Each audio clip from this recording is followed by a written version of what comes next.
On the night of November 9th, 1938, Nazis burned synagogues, looted Jewish homes and businesses, raped Jewish women, and deported Jewish men to concentration camps across Germany and Austria. The Night of Broken Glass, Kristallnacht, made headlines around the world, including in the U.S. For many Jewish people, that night marked the first time that they truly wanted to leave their homes forever. For others, it increased their resolve to seek refuge.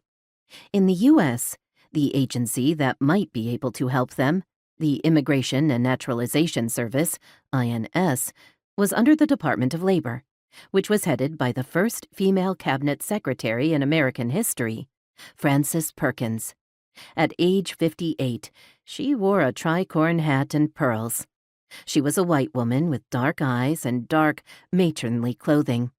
Her handbag and heels stood out under the cabinet meeting table surrounded by men's shoes. She slept in a single bed because her husband was in a psychiatric institution. But her personal life was off limits to anyone outside her minuscule private circle. Perkins habitually felt others' pain as her own, and refugees were no exception. She had a flurry of ideas, mostly good ones, all of which had been in motion before 1938.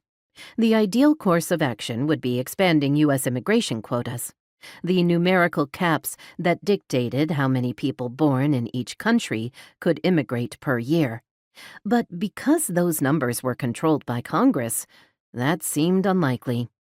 She proposed mortgaging quotas, combining both 1939 and 1940 allotments into 1939. She supported adding an additional quota for child refugees to offer children a chance at a safe life. If Congress would not adjust quotas, she suggested a separate quota for the American territory of Alaska to settle Jewish refugees there. Could the U.S. be a refuge to oppressed people? Did it want to be? Could it overcome its own prejudices to be the golden door? All refugees whose lives were in danger counted as immigrants under the same quota laws as other foreigners seeking to relocate. Perkins had helped shepherd radical New Deal legislation, the Social Security Act of 1935, the National Labor Relations Act of 1935, and the Fair Labor Standards Act of 1938, through Congress. Could she do the same with refugee policy? These questions kept her up at night.